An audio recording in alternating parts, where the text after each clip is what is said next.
انسان موت سے بچنے کی کوشش کرتا ہے، جہنم سے نہیں۔ حالانکہ کوشش کرنے سے انسان جہنم سے بچ سکتا ہے، لیکن موت سے نہیں۔ آج کی بات، جس طرح جسم کو بیماری کی موجودگی میں کھانے کی لذت حاصل نہیں ہوتی، اسی طرح گناہوں کی موجودگی میں دل کو عبادت کی لذت محسوس نہیں ہوتی۔ زندگی میں خود کو کبھی کسی انسان کا عادی مت بنانا، کیونکہ انسان بہت خود غرض ہے۔ جب آپ کو پسند کرتا ہے تو آپ کی برائی بھول جاتا ہے، اور جب آپ سے نفرت کرتا ہے تو آپ کی اچھائی بھول جاتا ہے۔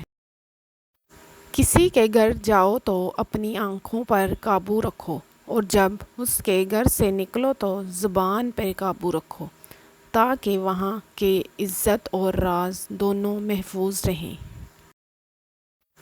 کم کھانے میں صحت ہے، کم بولنے میں سمجھداری ہے، اور کم سونا عبادت ہے۔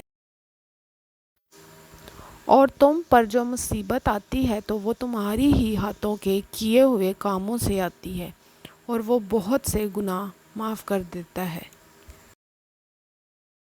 جب گھریلو فیصلے کرنے کے لیے باہر کے بندے کی ضرورت پڑ جائے تو سمجھ لے کہ آپ کا خاندان تباہ ہو چکا ہے۔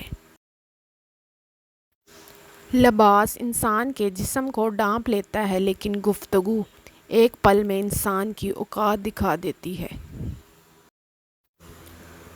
کچھ باتیں کان لگانے سے نہیں سنائی دیتی، دل لگا کر سننا پڑتا ہے۔